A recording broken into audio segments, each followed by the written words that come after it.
sports are really important vehicles for relationships. We have purpose. We have a why. We bring people together. We connect. I feel like God is our greatest supporter and our greatest coach.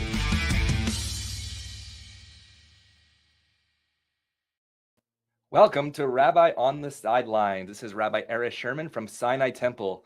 This week we are joined by Andy Hill, UCLA Bruin 1970 to 1972, president of CBS Productions, and author of this amazing book, Be Quick But Don't Hurry, written by Andy Hill and the legend, Coach John Wooden.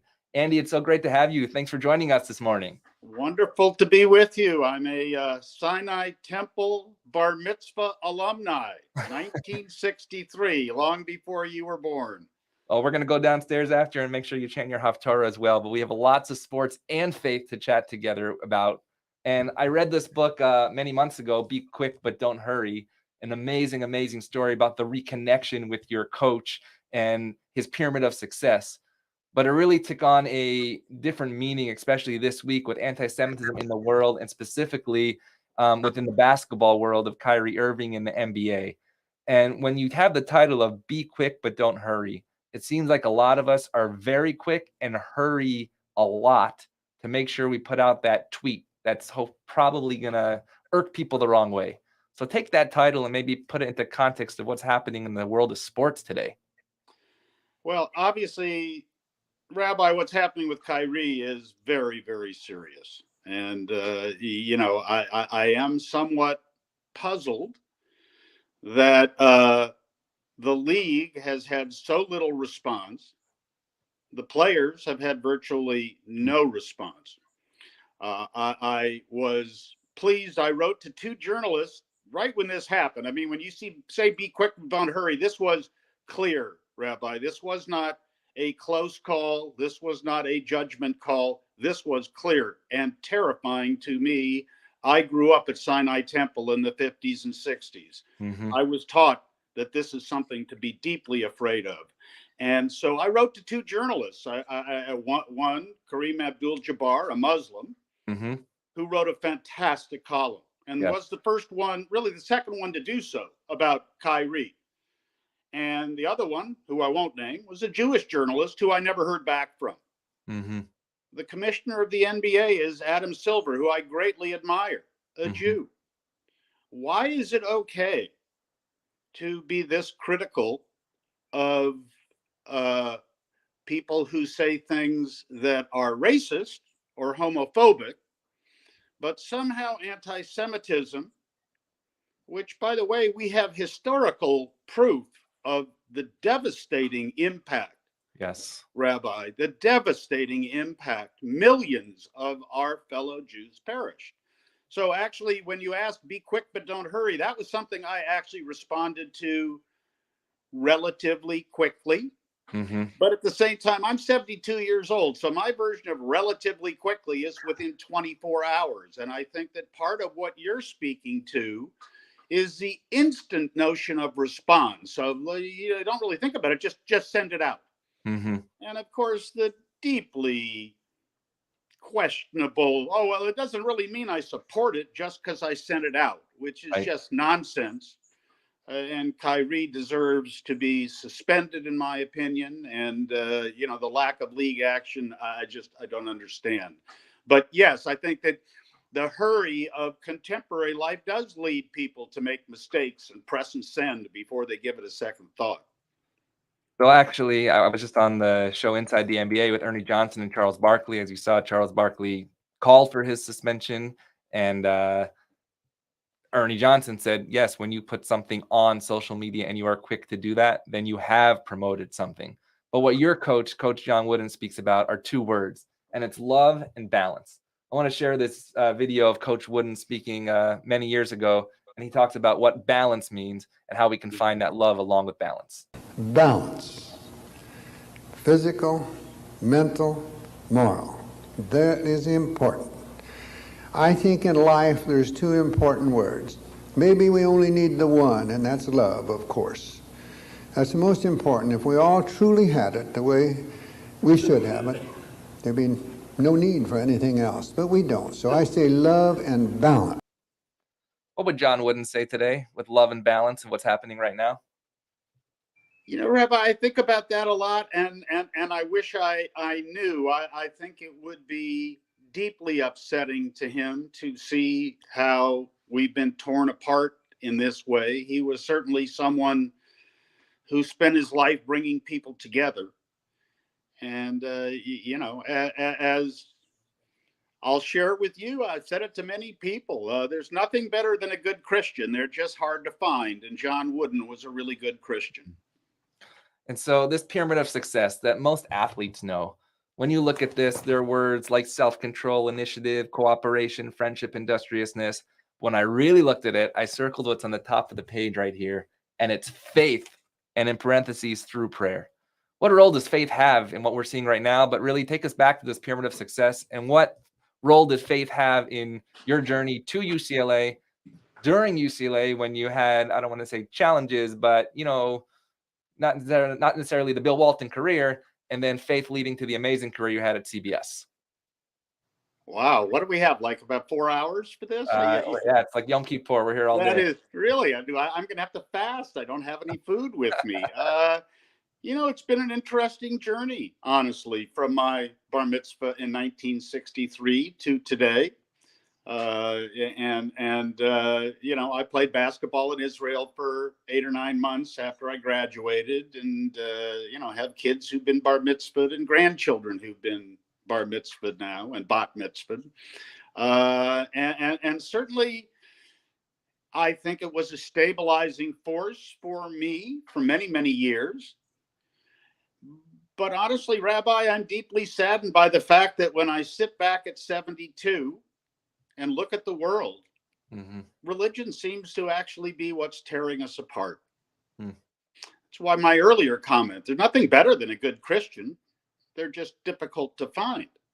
How do you wrap your mind around, you know, Christianity supporting a man like our former president? How do you wrap your mind around that? Well, what would Jesus say about him? I mean, we've turned so much of our, and of course, you know, and you know this, and I don't want to get into a deep dive on it, but unfortunately, you know, our views on Israel have pitted now Jews against each other. Yes. And it breaks my heart. I mean, you know, I know for a fact, because I lived in Israel, I thought about moving to Israel. You know, and my dream of Israel was not the direction that it's moving in today. But I've had fellow Jews say to me, well, I'm anti-Semitic for feeling that way. And, you know, all I can say is I think there is so much possibility in faith, but it has led to so much less than the people who created these faiths would have hoped to see. I think the supersessionism of almost every religious group has created a real problem in the world. And so when you talk in this book about your experiences at UCLA, you spoke about the unofficial segregation of the team in terms of people sort of finding their like-minded people who look alike. Yes, you were one team on the court and on the bench, but when you were off the court, you were in sort of separate corners. Can that change today? Have you seen that change, and what can we do to help that change? Because I believe, at least as a rabbi, but a passionate fan of sports, that sports, the court, can be, in fact, a place where those differences can be put aside, but also be learned so that we can understand to respect the other. God, I so desperately want to encourage you to continue to be optimistic and believe in what you do, because I used to. But it breaks my heart to see the degree to which money has taken over sports today. I mean, the latest is UCLA going to the Big Ten, but it's everywhere. It's all about money and NILs, and, you know, where if you're not playing, you go transfer, and, you know, money. And of course, we're all terribly colored by, you know, the 15 people who are going to make $30 million next year, which of course is ridiculous. And I have the great good fortune of having grown up around people with enormous wealth. And what I know is they tend to be less happy than most people I've ever met in my life. And, you know, wealth is not the key to happiness, but it's what we've been sold and what so many of us believe. And so, I just see so much of it becoming less about what you're talking about, the opportunity to cross these bridges.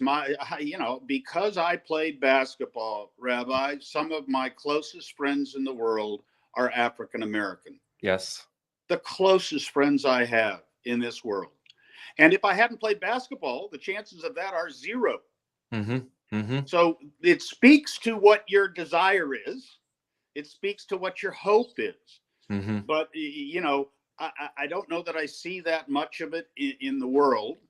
And, it breaks my heart, because I think that you are exactly correct that, sports is an incredible vehicle to break through those bonds of ignorance that come from just not knowing people of other cultures. I know this is kind of a tangent, but I just read about 6 months ago, a former UCLA Bruin, Freddie Goss, who's about 6 or 7 years older than me. Freddie was there just before they started winning everything. Great, great player. But Freddie grew up in Compton. And he wrote a book about growing up in Compton with his mom and his uncle. Uncle Son is his name, who was, if you take a big step back, a gangster. Mm-hmm. But in Freddie's world, he was in the sporting life. He was into gambling and money loaning and whatever else, right? But to think that I went to school with a guy like Freddie Goss, he might as well have grown up on Mars. Mm-hmm. But I got to go to school with guys like that and get to know them from totally different backgrounds and cultures. And of course, sports throws you into a world where you better forget about the things that are dividing you. If you want a chance to win, you better focus on what makes this work on the court, where you're not, I don't want to pass it to this guy, or I don't want to block for that guy, because that doesn't work. Those teams don't win. So I salute your hope. I support your dream, and I wish I was more optimistic, because as long as money runs everything, I mean, by the way, when I was growing up, once again, I sound old because I am, gambling was a sin. Now it's big business. Mm-hmm. Mm-hmm. Last week, our lovely neighbor across the street had her best friend over, whose husband had just lost all of their money gambling on sports. Mm-hmm. Because, by the way, we know how insidious just gambling is. Right. But gambling presents itself as a game of chance. Sports betting presents itself as a game of, if you really know what you're doing, how the heck can you lose? Mm-hmm. Mm-hmm. You know that. Now, my family has had a Final Four pool for the last 10 years. It has been won by the dog, my son's wife, who doesn't know basketball but picked just by nicknames. Right. I mean, I went to every UCLA game. I've never won. Mm-hmm. That's sports. Mm-hmm. Part of why we love it is because the truth of it is you can have an opinion, but you don't know what's going to happen. But the gambling issue is going to explode in our faces. Wow. I don't know. Rabbi, do you know a fellow by the name of Jake Molinas? I don't know him. If you're into the world of sports, there was a book about him called The Wizard of Odds. Oh, yes, of course. Jake Molinas was the mastermind of the college basketball gambling scandals of the 50s. Mm-hmm. And they were pikers compared to what the internet will enable today.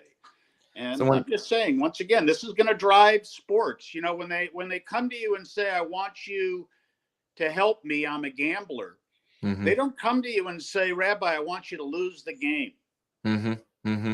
They come and say, Rabbi, instead of winning by 15, how about winning by like 14 or less? Mm-hmm. Because I'd never ask you to lose. And you go to a kid and you offer him a bunch of money, because the truth of it is, if you know you're going to cover, it's worth putting a lot more money down, and it'll spread like wildfire. And it breaks my heart because, of course, the people who are going to pay the price aren't the people at FanDuel and all these big companies, but these poor idiots who get caught up because they want to make a couple bucks to go home for Christmas. So you mentioned something on the TEDx talk specifically about the definition of success and Webster's definition and John Wooden's definition. This is what you said. With Mr. Webster's definition, the attainment of money, power, and fame. And yet I had the unique opportunity to work in the entertainment industry and know that a lot of people who are rich, powerful, and famous were amongst the most miserable people I ever met in my life. Coach's definition is different. Coach's definition is that success is in fact peace of mind that you only get through knowing that you've done your best to be the best that you're capable of being. So Coach Wooden's definition of success, very different than the ideas that we just spoke about. And however, it seems that a lot of the definition of success, we don't like to go through those challenges. So maybe speak about the definition of success that you only realized 25 years later when you got to perhaps the pinnacle of your career, that you had the fear of making that phone call to Coach Wooden and saying, you know what I did in my career was because of you, and it was tough. Well, and the other thing, Rabbi, that of course is the challenge of Coach Wooden's definition of success is you never get there. That's very Jewish. It's a journey. And so, in fact, the challenge is not to, and this was a great part of his success. The challenge at that point is to take your eye off what you believe to be the destination and focus intently on what you control within the journey. Mm-hmm. Right? The journey is better than the end, the arrival. And that's in fact true. It was Coach's great insight because of course, what also impacted me, he wasn't a Jewish guy. He was a Christian guy. I grew up around, largely Jewish people in the west side of LA. I was a Sinai Temple member. And so it was different culturally to understand him. And I learned so much from him. And at the end of the day, so much of it was just about, understanding this all makes you happier. Mm-hmm. It makes you easier to be around. It makes you more optimistic. I mean, of course, at this point in time, once again, I did grow up in the 50s and 60s. Right. And I was taught to be nervous. Do you think that lesson's relevant today to young people when parents are nervous now for their own children? I wish they were more nervous. I don't think they're nervous enough. Wow. Kyrie Irving hasn't been suspended. He hasn't been fined. Mm-hmm. Anthony Edwards said some horrible homophobic things. Which, by the way, once again, this is an important point.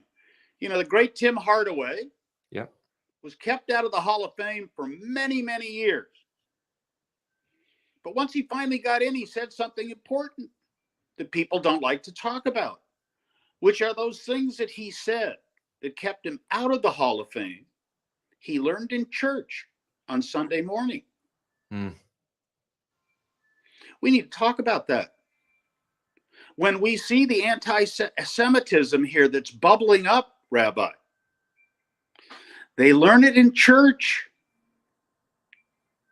I went one time with Coach Wooden to services because he did so many Jewish events. I felt a little guilty and thought I should go with him. And we went to his church.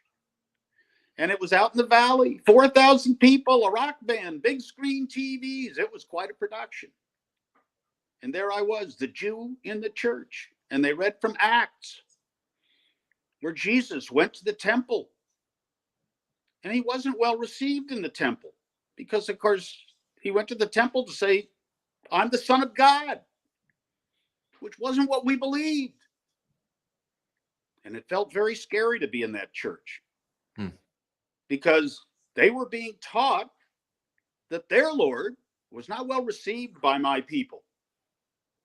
And that never ends well. It hasn't ended well. So once again, as I say, the need for religion to recognize and accept its role in what we are seeing today is critical.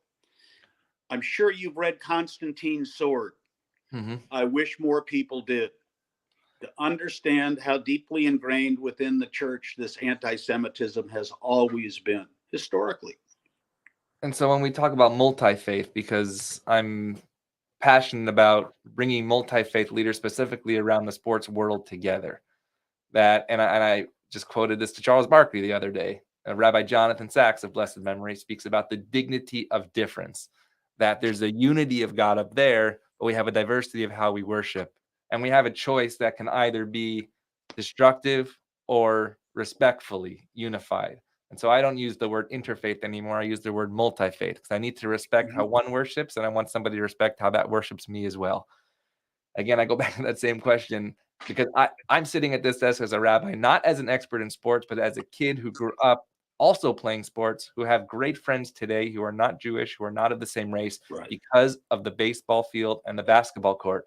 Back when I was in high school, I didn't play basketball on Friday nights, but guess what? Either did my African-American friend, because he was Seventh-day Adventist. And that's the reason why we got our games changed. So I go back to that same idea. Can there be a positive? And again, I guess I'm the optimist as a next generation. You seem a bit more on the pessimistic side, but I do see a moment where these ideas can come together. Not that we put away our differences, but we have the conversation of difference. Do you think that conversation can happen today? I think you're making that conversation happen. And we need more people like you making that conversation happen. I mean, it is the ultimate tragedy, of course, that all of these religions, if you kind of, put up their basic ideas on a chalkboard, they're not that different, really. And as people, let's be honest, most of us really just want the same things. Yes. And so, yes, of course, you're right. And bless you for doing the work you're doing, and get more people to do it. And and if I can help, let me know. But you're here doing it with me. You're paddling. But it's the forces at the moment are difficult, and the wind is in your face. That doesn't mean stop running. It just means it's going to be hard. Right. Can you hear me? Yeah, I can hear you. I lost your beautiful face, but I'll do that in a second. You're punumless. There you go.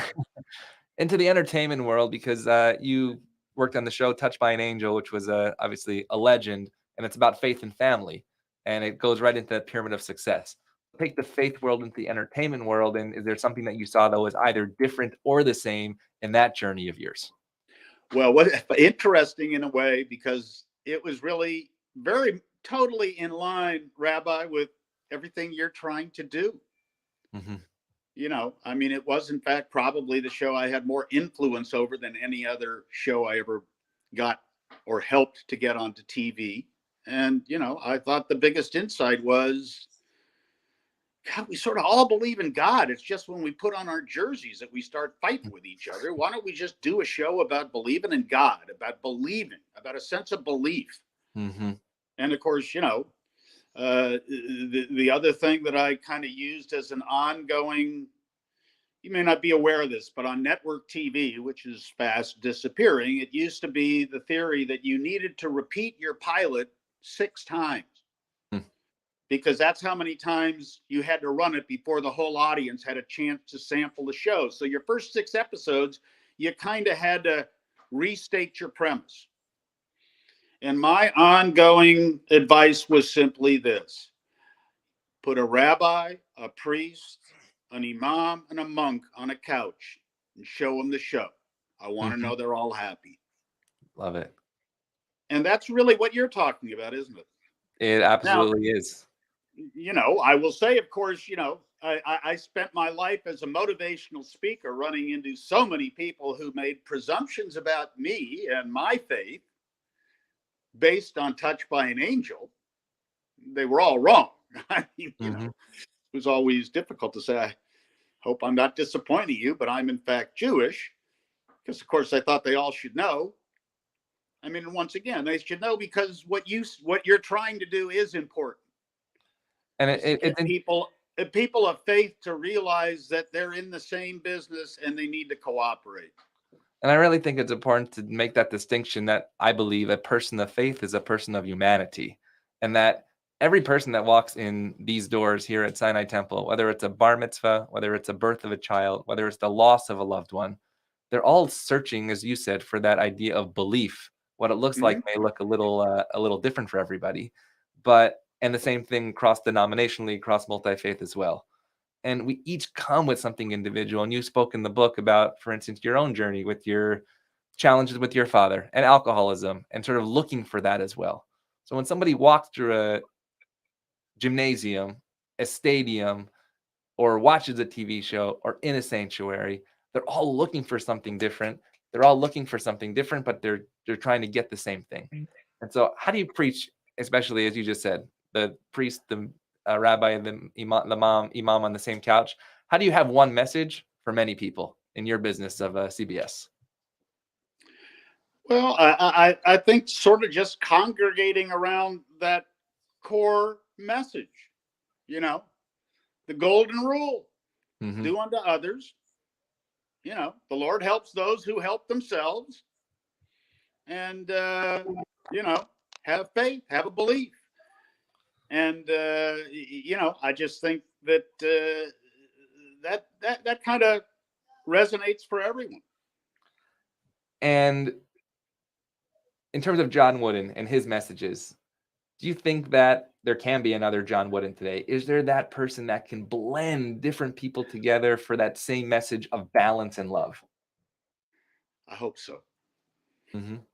It's all I can give you. I hope so. I hope so too. I mean, he was unique. He was one of a kind. Mm-hmm. I was unbelievably blessed to meet him as a child, and then once again as a man. And, once again, wow, was I lucky I picked up the phone and made that call. If anybody listens to this and thinks about, broken relationships and people they ought to call, if they take nothing else away from it, my life changed because I made a call I desperately didn't want to make to a man I hadn't spoken to in 25 years to tell him he was right and I was wrong. Wow, what a great call that was. And so 25 years, maybe take us through a few of those thoughts during those 25 years. Did you ever think about mending that relationship, or was it that moment? No, I thought about him all the time, but I never thought about mending. No, absolutely not. There was, I don't know, Rabbi, maybe it's unfair. I just, I was a tough Jewish kid. If somebody's messed with me, I was messing with them. Now, what I didn't realize was Coach wasn't messing with me. I just wasn't quite good enough. In hindsight, I can see that. But at the time, part of your gift as an athlete is you have supreme confidence, whether it's right or wrong. Was Henry Bibby better than me? Yeah, heck yeah. Ask me now. I can tell you. Then, come on, Coach, put me in. I can do it. And, so for me, with the luck of connecting with a guy like John Wooden, there was only one of him. And I think the people who were lucky enough to get to spend time with him, that became clearer over time in their life. I think it's why for many of us, because what we realize, and Rabbi, this, I'm sure, this is a center of your life. It's hard to find someone who will tell you the truth. Yes. And the deeper in life you get, because life teaches you this, that becomes clearer.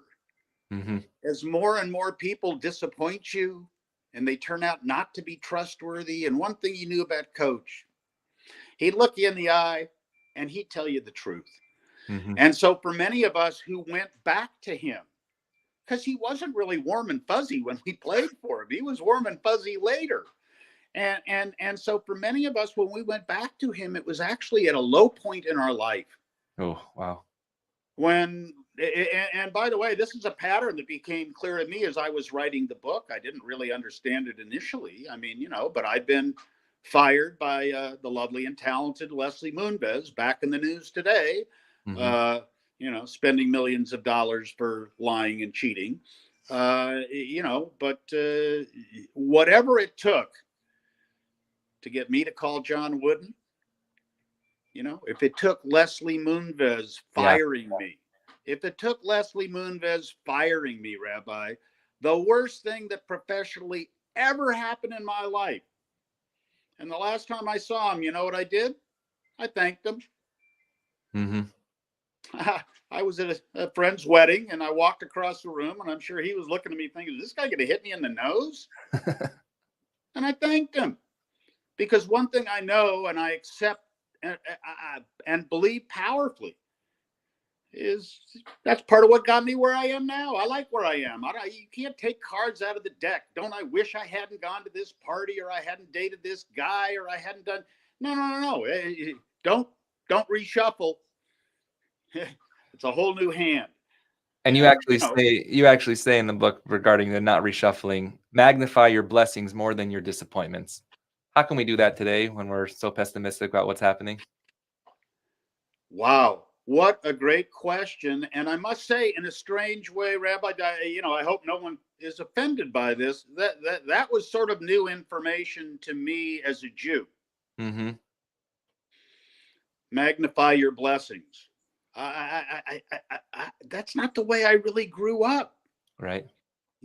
We were worried. We were guilty. We were, and on Yom Kippur, we went and said, I'm sorry. I did all these bad things. And, I'll try and do better. And, oh, my God. And so this was kind of new information for me. A coach turned me on to a fantastic book called The Majesty of Calmness by William George Jordan. Love that. Which $5 on Amazon. I'm making a plug. I don't make any money. I've given away 500. First, you got to buy this book, everybody. I don't make any money selling those either. But The Majesty of Calmness was written in 1890, and I'm convinced it's where Coach got much of his philosophy. Oh wow! And it is so relevant, so literary, and I think it will really speak to you. But the central premise, the majesty of calmness. I mean, once again, I'm a Jewish kid who grew up in the 50s and 60s. And I understand I was not taught to be calm. Interesting. I was taught to be nervous. And then I'd go to school and we'd do drop drills. Why? Because there might be a nuclear bomb. What that desk was going to do to protect me, I don't know.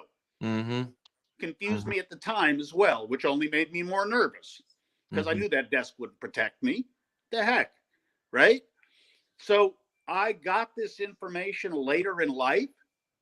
I think the powerful kernel in here, Rabbi, is what Coach taught us is you can change if you believe you can change. Love it. Love it. That's the essential piece. Now, of course, if you accept that you can't, which many people do. It's the Popeye speech. I am what I am, and that's all that I am. To which I would say, yeah, Coach would punch you right in the nose. That's it? You give up? That's as good as you can be. Or, oh, wait a minute. Maybe this is a better way. Because honestly, Rabbi, I get it why I was brought up that way. And of course, in this moment in time, I do need to continue to teach myself one day at a time. Be calm. Yes. Be calm. So true. Because we are in very choppy waters. But what one would also tell you is that that's part of survival. I used to go boogie boarding all the time. And, one of the hardest concepts to accept is when you got wiped out and you were under the water. Are you going to get up? What do you need to do? Calm down. Be still. Nature will tell you which way is up, but be calm. And I have continued to try to learn that, but it is a day-by-day process. And I think that's part of what Coach's genius was make each day your masterpiece. Your masterpiece is you. Your masterpiece is a painting that's up on the wall that for many of us, when they get to the later years in their life, they sit back in their Barcalounger and go, looks pretty good to me. Right? What Coach was saying is, no, you can make that better. Go and put some color over there. Change that over there. And you can change. And he did it till the day he died. That's who he was. Kept Well, changing. And he talks about the difference between a good mistake and a bad mistake. You mentioned Yom Kippur. I'm sorry, I do better. I do better. You keep mentioning about the belief to change. And if you can believe, then you can change. What is the difference between a good mistake and a bad mistake? And can something like we're seeing right now, which is, I don't want to call it a mistake, but something bad, can that be changed to something good? Well, of course it can. Of course it can. But I saw Kyrie's press conference. Yes. Which most people have not seen. Yep. And from your response, I can tell that you have seen. Yes. And I've read his non-apology apology, and I don't accept it. What he put out was vile, anti-Semitic filth that got my relatives put in ovens. It ain't funny, and I don't accept it. And the league needs to come down on this guy. And he doesn't accept it, because I saw him at that press conference, and he was arrogant, combative, and ignorant. And if that happened on John Wooden's team, what would have been the consequence? What would have been the conversation? The fact that you said Kareem was one of the first people to actually speak up. He was just honored, by the way, at the Wiesenthal Center in Toronto last week. An amazing. Was he? event. Great. Fantastic. Great. Why did he do that? Is it because of something that he learned on the court with you? Well, I mean, I think part of Coach's genius, and I will say this, I was always somewhat offended that Coach never called him Kareem. He always wanted to call him Lewis because he thought it was kind of funny. I didn't think it was funny. It wasn't Coach's brightest moment. But this used to frustrate people when I would, go out and make speeches, was that, Coach was not evangelical. Coach lived his life as a Christian. It was a powerful example to me, Rabbi. I thought, wow, that looks pretty good. But he never said, you ought to try this. It'd be better for you. The fact that, when he had a memorial service, he had Muslim speakers at his memorial service. Well, what does that tell you? This was a man who had his faith, who accepted that some people had other faiths. Yes. That is key. Absolutely. So that there was space for a brilliant intellectual man like Kareem to leave the Christian faith, which for many Christians was an act of total betrayal, that John wouldn't accept it. So, how he became that way, what in his upbringing made him that way. I mean, keep in mind, Martinsville, Indiana, that's Ku Klux Klan territory. People think, they don't understand the Midwest particularly. We're not good at geography. Martinsville, Indiana. Ooh, wow. How did John Wooden turn out to be John Wooden? I don't really know, but that's why I say, when you say, will there be another one? Who knows? I mean, this was a guy who was Michael Jordan in his time. And was there the ever all-time record for the most free throws made in a row in competition? Who is that? Is it John Wooden? John Wooden. Wow. Now, I don't know if the number is like 136 or 138 underhanded. Playing for Kutsky's Grocers. John Wooden. Two last questions. The first, did you have a Jewish role model in the sports world growing up? Was it Adolph Shays, who, by the way, I grew up with as a neighbor of mine, lovely, lovely man of blessed memory? Or was it somebody just out of the sports that you said, you know what, I'm a Jew living in West LA, but I can play for UCLA? Was there somebody that you said, I can do this? Today it's Tamir Goodman, it's Ryan Terrell, who's just in the G League this coming Friday. Was there somebody in that world, or did you separate those two worlds? I separated the worlds completely. And I'll tell you the shocking moment when I was completely knocked off of that separation. Because if I playing basketball in LA, Rabbi, there weren't lots of Jewish guys playing, but there were Jewish guys on my high school team. And, the idea of playing at UCLA didn't occur to me until I was a senior in high school. That was so far out of my vision. I can't believe it ever happened. So no, I grew up idolizing Elgin Baylor. and Jerry West. But I'll tell you what made all the difference in the world is there was a dude named Sandy Koufax pitching for the Dodgers. And you know what he said? He said to me, "You can be anything you want to be." I mean, think about it. Sandy Koufax. He said that to you when you met him? You met him and said that? No, I did not meet him. I wish okay. I had met Sandy. I met pretty much everybody in the world I ever wanted to meet, but I never met Sandy, and I wish I had, because he did that did, I think, change my life. Because think about it, in many ways, it not just was he the best. Well, you know, Jewish pitcher, he's going to throw off-speed stuff and throw him in the dirt and, you know, scuff the ball up and do. No. He was blowing it by him. He was a power pitcher. Sandy was the man. And, you know, to grow up when a guy like that was, you know, pitching for the Dodgers. And then I did have the good fortune of meeting as a youngster the great Hank Greenberg. Nice. Who hit 58 home runs for the Detroit Tigers. And as we both know, faced tremendous anti-Semitism during his career. But, you know, and I would say Sandy and Hank in the sense that you're talking about, yes. You know, I wasn't a baseball guy. So that really what, you know, well, I wasn't a big Dolph Shays guys. I gotta be honest. You know, I like the guys who were hooping for the Lakers and the Bruins, of course, because, you know, when I turned 13 years old, 1963, they had Gail Goodrich and Walt Hazzard and went 30-0. And boy, talk about hooking a guy with a big hook. Woo! That was it for me. And so the last question combines two questions. The first is, there's 21 chapters of the amazing lessons of the Pyramid of Success. Which of those would you choose to come into our school of Sinai Akiba Academy and our Sinai Temple Religious School and say, kids, you're living in West LA as proud Jewish kids who love the game of basketball, might not ever get to UCLA to play on the Bruins court or even the Trojans down the street or whatever you go, but which one of these lessons are we teaching our young Jewish kids today based on the world? You know, I'm not going to tell you one. You know that. You know, I'm going to tell you there are 21 lessons in there, and I'm a teacher, and I'm not skipping lessons. I live right up the street from Sinai Temple. I'll come back as many times as you want. I'll volunteer to speak to any group you have.